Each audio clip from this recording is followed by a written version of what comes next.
तो देखिए, स्टैटिस्टिक्स में आज हम मीडियन पढ़ते हैं। मीडियन को हम हिंदी में कहते हैं मध्यमान।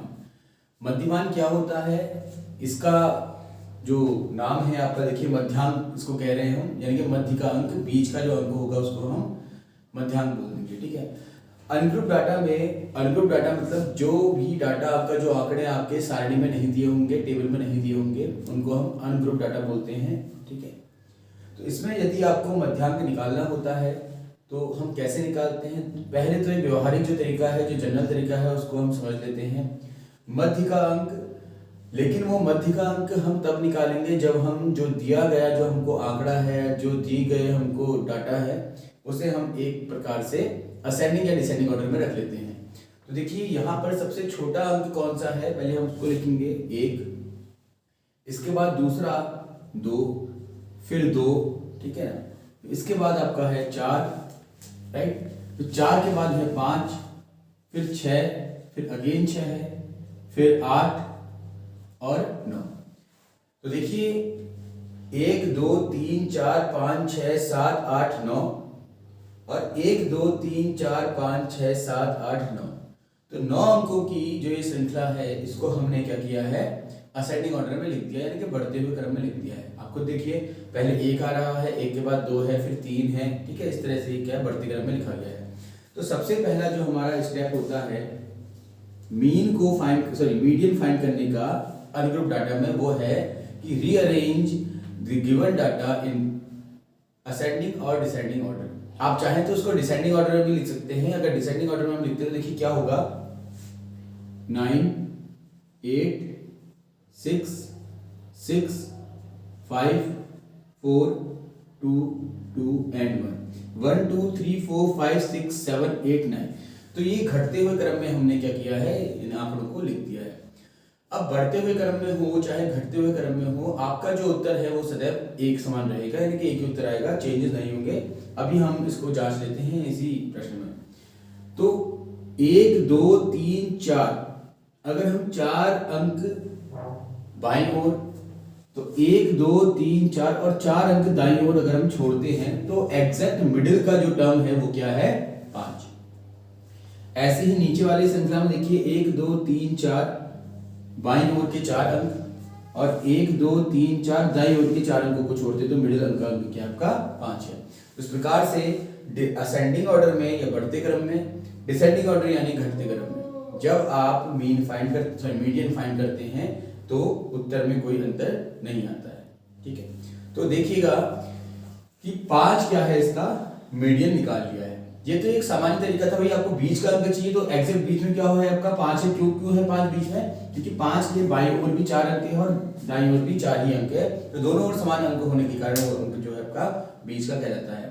लेकिन अगर इसको हम एक सूत्र के माध्यम से करें तो सूत्र क्या होता है, देखिएगा, क्योंकि ये जो अंक है, जो श्रृंखला है आपकी, उसमें नंबर ऑफ आइटम्स ऑड भी हो सकते हैं, इवन भी हो सकते हैं। ठीक है। अगर ये इवन हो जाते हैं, सपोज देखिएगा कि अगर 9 के बाद 10 भी हम यहाँ पर लिख दें तो क्या उस केस में ये 5 मध्यांक होगा? 1 2 3 4 5, इसके दाईं ओर 5 अंक आ रहे हैं और 1 2 3 4 इसकी दाईं ओर, इसकी बाईं ओर 4 अंक आ रहे हैं। तो एक और तो इसके 5 अंक है, एक और 4 अंक है, तो इसको हम इसका मध्यांक नहीं कह सकते।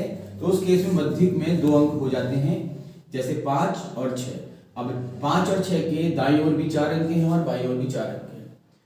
तो यहाँ पर 1 2 3 4 5 6 7 8 9 10 अंकों की इस श्रृंखला में आप देख रहे हैं कि हमको एग्जैक्ट मिडिल में कोई एक नंबर ना मिलकर के 2 नंबर मिलते हैं। तो इस स्थिति में अगर हमें मध्यांक निकालना हो तो हमें क्या करना होता है, इन दोनों अंकों का आप क्या करें, योग कर दें। जैसे 5 + 6 कर दीजिए और इसको भाग दे दीजिए 2 से।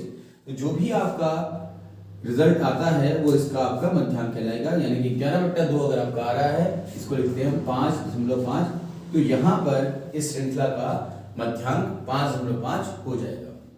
ठीक है। जब तक 9 अंक थे तब तक तो इसका मध्यांक 5 हो रहा था, लेकिन जैसे ही हमने एक अंक बढ़ाया 10 अंक हो गए, अब इसके मध्यांक में क्या है, परिवर्तन आ गया है। आई होप कि आप लोगों को क्लियर हो रहा होगा। अब इसको हम एक सूत्र से करते हैं। ठीक है। तो सूत्र क्या होता है देख लेते हैं। तो जल्दी से हम इसके सूत्र पढ़ लेते हैं, फिर आज की क्लास को हम यही और करेंगे और फिर उसका नेक्स्ट क्लास में हम जो मध्यांक निकालना है उसको सारणीबद्ध तरीके से हम कैसे निकालते हैं तो उस तरीके से हम सीखेंगे। ठीक है, अभी तो हमारा जो टॉपिक है वो सिर्फ अनग्रुप डाटा का है। अगर नंबर ऑफ आइटम्स क्या हो, इवन हो, इवन मतलब सम संख्याएं हो, तो सम संख्याएं क्या होती हैं पहले तो आप लोग ये समझिए। वे संख्याएं जिनमें 2 का भाग पूर्ण रूप से चला जाता है उसको हम सम संख्या कहते हैं। Number which are divisible by 2 are even number, जैसे 2, 4, 6, 8, ये सब क्या है, सम संख्या है। क्योंकि 2 को आप भाग दीजिए 2 से तो 2 एकम 2, 4 को भाग दीजिए 2 दूनी 4, 6 को भाग दीजिए तो 2 तिया 6 और 8 को भाग दीजिए तो 2 चौको 8। ठीक है, तो इस प्रकार से ये सारे ही नंबर जो हैं 2 से पूर्ण रूप से विभाजित हो सकते हैं, इन्हें हम बोलते हैं सम संख्याएं। तो यदि आंकड़ों जो श्रृंखला आपको दी है उसमें सम आंकड़े हैं, यानी कि सारे आंकड़ों का जो नंबर है वो क्या है, सम है, तो उसको हम क्या करते हैं, फिर इस सूत्र से करते हैं। सूत्र है आपका n/2 plus n/2 plus 1th, ठीक है, एंड होल अपॉन 2।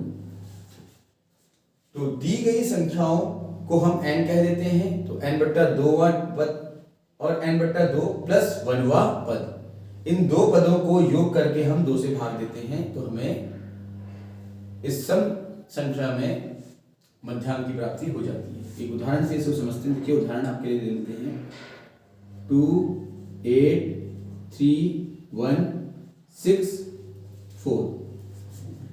काउंट कीजिए 1, 2, 3, 4, 5, 6। तो n क्या है, यहाँ पर टोटल नंबर ऑफ आइटम्स क्या है, 6 है, और 6 क्या है, एक सम संख्या है। और सम संख्या में आपको सूत्र बताया गया है n/2 प्लस n/2 प्लस 1वां पद बटा 2। तो n क्या है आपके पास, देखिए 6/2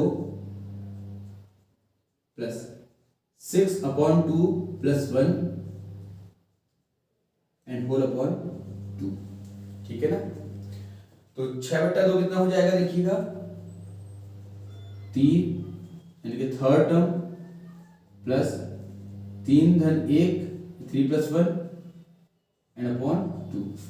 ठीक है ना, थर्ड टर्म कौन सा है इसमें, अभी जो हमको श्रृंखला दी गई है उसको हमने असेंडिंग ऑर्डर में या डिसेंडिंग ऑर्डर में चेंज नहीं किया है। और जैसा कि इससे पहले के प्रश्न में आपको बताया था मैंने कि जो भी आपको नंबर दिए होंगे उनको पहले आप असेंडिंग ऑर्डर में लिखेंगे। तो पहले तो हम इसको असेंडिंग ऑर्डर में लिख देते हैं, लिखते हैं रीअरेंजिंग।